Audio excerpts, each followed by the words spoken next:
So I represent the 4th Council District, which runs from Makapu'u Point all the way to Waikiki on the Makai side. On the Mauka side, it runs along the Ko'olau Mountains up into Sierra Drive, and you cut down on Wailai Avenue, so I have pretty much all of Kaimuki, all of Kapahulu, all of Waikiki. On the Hawaii Kai side, Kuli'o'o, Niu Valley, Aina Haina, Wailai Iki Ridge, Wailai Nui Ridge, Hawaii Loa Ridge. And by the way, Will, I walked the whole thing multiple times. I wore out 2 pairs of shoes, so I feel like I really know my district and my neighborhood. I myself live in Kaimuki, and you know, it's funny, amongst all the council members, we joke amongst each other who has the prettiest, most beautiful district. And by the way, as the council chair, I represent the whole island, but I have to say, District 4 is amongst the most beautiful on the island. And it runs the gamut, right? We got working class families all the way, and we have probably the most wealthy people in the entire island in my district as well. But what we all have in common is we love this place that we live and call home. So how did you first get involved in politics? You're an attorney, is that right? Yeah. You know, it goes back to UH. I took a class, ethnic studies class from Marion Kelly. Right? You may recall she and her husband were Save Our Surf when they wanted to build another magic island over the surf spot at Ala Moana. And I took a class from her, and it just got me into politics. And I thought to myself, well, I'm going to stay here, which I'm going to live here the rest of my life. I want to be involved in the future and decisions that are made that affect us all. I'm the 5th out of 6 kids. We all were born and raised here. We're part Hawaiian. I went to Kamehameha schools. 2 of my siblings and myself, 3 of us went to Kamehameha schools. And I'm the only one still here in Hawaii. They all moved to the mainland. And that just breaks my heart. You know how tough holidays are? Yeah. Right? You know, my family's on the mainland. And I told myself, okay, I want to get involved in politics back then. But I looked around, and all the then legislators were attorneys. So I'm like, oh, I better go to law school, right? You gotta be a lawyer to be a good lawmaker, which isn't necessarily true, but I gotta tell you, it does help a lot. Sure, just looking at things critically and being able to write a law that does what it's intended to do. Because oftentimes you pass a law and there's unintended results, right? Yep. But anyway, so I went to law school, then became a public defender, kind of lost track of that goal of mine until this young, upcoming law student named Scott Nishimoto, right? Another Democrat who represents this area. We're doing a jury trial, and he's co-chairing this trial with me. I'm like, hey, what are you gonna do with your life? And he shared with me how he's gonna run for office. He has a lunch meeting with Scott Saiki, Sylvia Luke, and Brian Schatz. He said, would you like to come with us? So I said, sure, I'll come eat lunch with you guys. I knew Scott from law school, we went to law school together, and I knew Sylvia from being ASUH. Anyway, it's so funny because we were all arguing. We both wanted to run for Manoa. And they told us, no, we got a guy from Manoa. It was Kirk Caldwell. Anyway, so at that time, you know, I grew up in the Windward side. Spent half my life on the Windward side, and now more than half of my life, actually, exactly in this district where I live. But I ran for office from where I grew up, in Kailua and Waimanalo. At the City Council, we've been fighting for basic democratic values. You know, right now we have the majority, Democrats. I believe there's 6 of us, registered Democrats on the City Council. And we work really well together. The whole council right now is getting along pretty well. That's good. And there's only a few issues that really, really divide us along party lines. Speaking of that, I mean, that's a good segue to talk a little bit about you know, what some of those differences are, and how being a Democrat on the City Council is meaningful. As I mentioned, on the city level, you know, it's where the rubber meets the road, literally and figuratively. We're dealing with things like sewers, your garbage, police, fire, ambulance, lifeguards. But every now and then you have an issue like gun control that recently came up. The United States Supreme Court said the Second Amendment allows you to carry a gun wherever you like, which is crazy to me, just crazy. And by the way, that's a Supreme Court that was appointed by Donald Trump, right? Yeah. So now the states and the city, actually, we're allowed to decide where you cannot have a gun, right? So, you know, I got to give the mayor credit on this one. He gave me a bill, and I introduced it, that created safe places where you're prohibited to bring your concealed weapon, right? Schools, government buildings like courthouses, election places, right? But we went a little further and we said, you know what, public parks, you can't bring your gun to the park. You can't bring your gun to the zoo, right? And you know what? People on the other side of the aisle said, no, you should be allowed to do that. A big one was, what if you have to catch the bus? The argument was, you should be allowed to bring your gun on the bus. And us Democrats are like, no, you can't bring your gun on the bus. Seems like common sense. Yeah. But you know, the gun advocates came out really, really strong. And they were out there at every single hearing, and I was hoping Democrats would come back, because this is a Democratic issue, right? Yeah.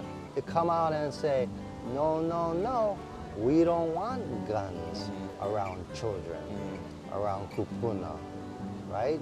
You can't bring your gun to a baseball game, right? And you know, in the end, people did come out and it was even, right? 20 testifiers for the bill, 20 testifiers against it, but it really should have been us Democrats coming out, 500 people testifying for this bill that the City Council introduced and ultimately passed, right? Pretty much along party lines. Yeah. Why do you think that was? Why do you think it was difficult to get Democrats to mobilize on something that was so clearly a Democratic issue here? You know, people are busy. Yeah. They really are. People are working. Our hearings are during the day. Yeah. One of the things I'd like to talk to my members about is having hearings either on nighttime or weekends. We all have families though, which makes it tough. Yeah. But people are busy. They're busy. I get it. I understand. That's why, under my leadership on the council, we created a new website to make it as easy as possible to participate in the process. On honolulucitycouncil.org. Click on there, check it out. So easy to submit written testimony there, and it also is super easy to actually participate. You don't have to drive to the hale, look for parking, plug the meter. You can do it from the comfort of your home or office. We want you to participate. We want you to testify. We encourage people to testify. Yeah.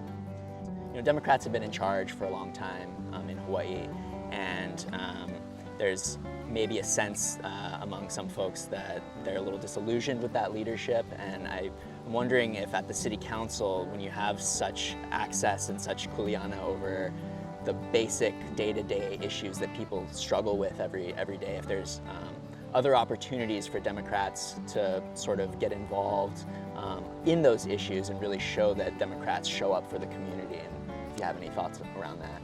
Yeah, you know, at the City Council level, I mean, that's why I want people to go to our website and see all the good things that we're doing. We really, really are fighting for democratic ideals, yeah, and trying to help local people stay right here. You know, we want higher pay for our city workers. We want more women on boards and commissions, right? We want to build affordable housing. And those kind of issues, and the proof is in the pudding, right? You got to show people that you are doing good work. People call this job part-time. It's not part-time. If you're doing this job part-time, then you're doing it wrong, right? Think about this. The city has to find upwards of $2 billion, with a B, billion dollars, to upgrade Sand Island wastewater treatment plant to secondary treatment. Wow, just that one project. One project. Massive. We're currently doing Honolulu out in the Ewa side. Next we ought to do Sand Island treatment. Where are we gonna come up with that money? I don't wanna charge people, local people, who are struggling to get by, but that's on our shoulders, right?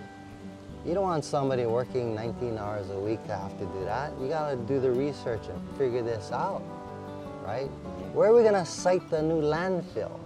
Yeah. You want somebody part-time doing that job, right? It's so important. Red Hill, same thing. Now these PFAS chemicals, holding the Navy accountable, right? The city took the lead, and the Democratic majority took the lead on this issue.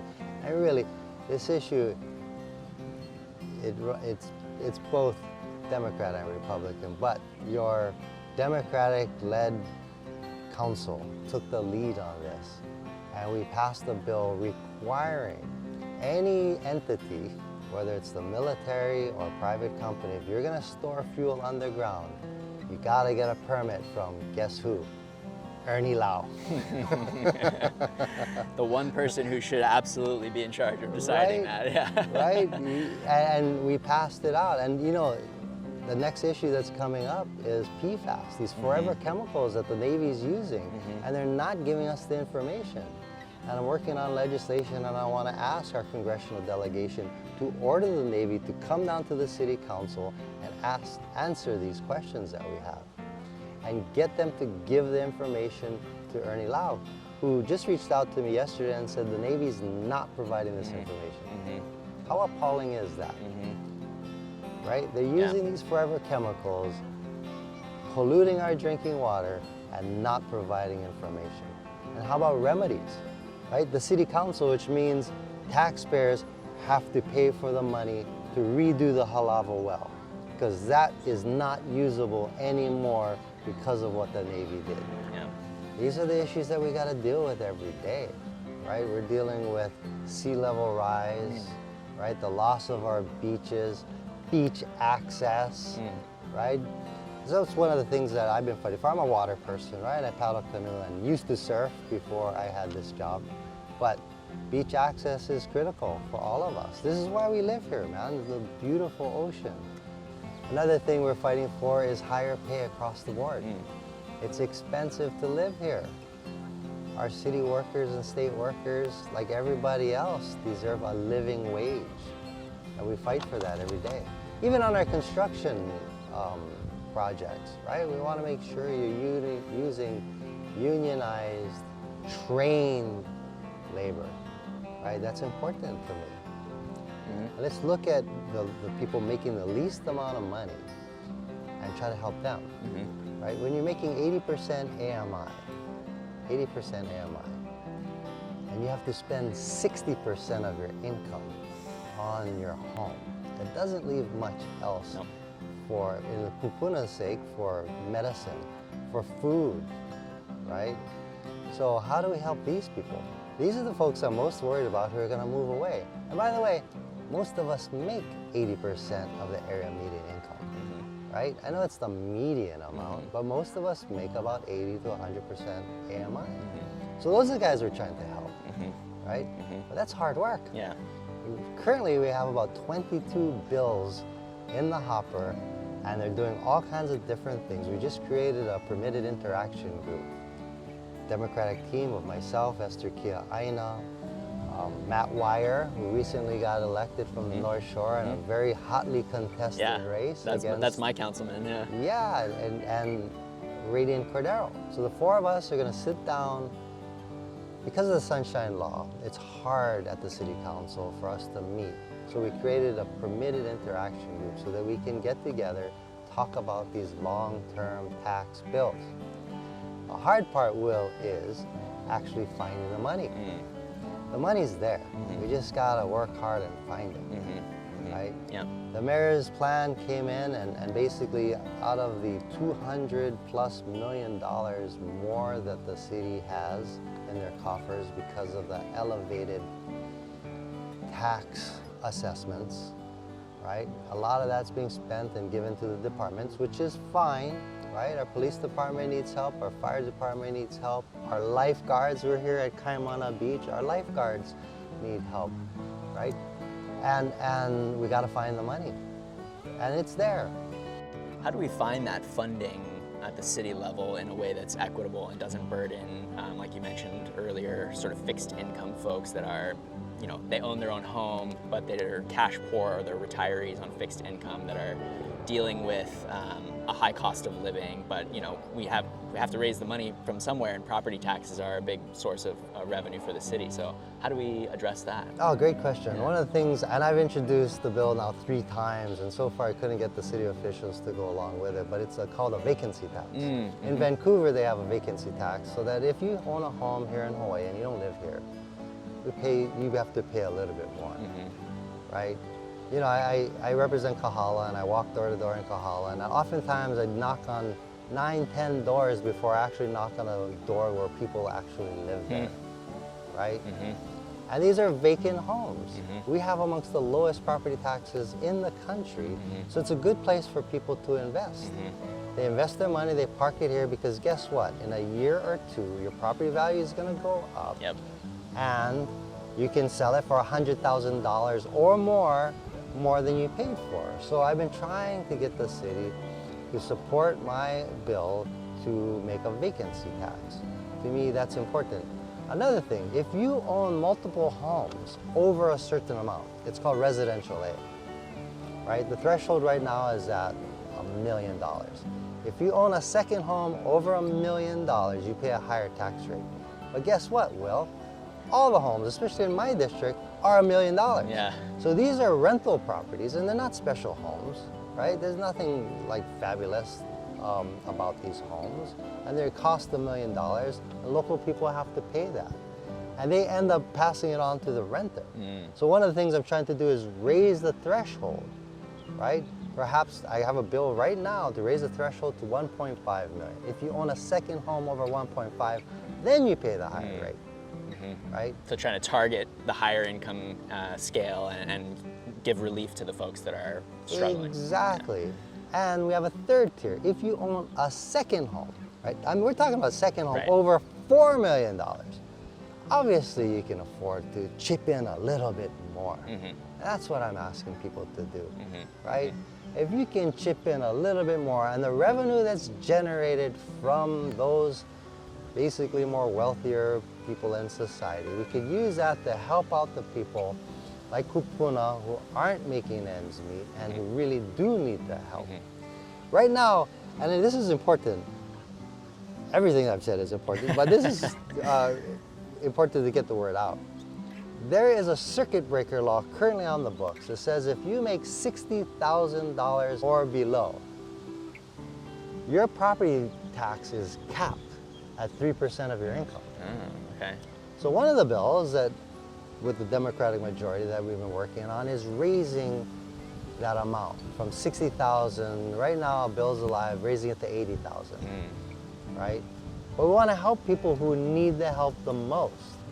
But in my mind, that circuit breaker bill, Bill 37, to me is a really good one that I think Democrats can get behind and participate in and testify for it. Great. My final thought is check out our website, honolulucitycouncil.org. It's super intuitive, it's really easy to navigate. You can find who your council member is by simply typing your address in, and it'll tell you whose district you're in. You can see where we're spending your money. You can see where the ARPA money is going and gone, right? You can see whose priorities are what. You can see how we spent the CARES Act money. It's all on honolulucitycouncil.org. It's a wealth of information. Check it out. Great. Okay, brother. Thank you so much.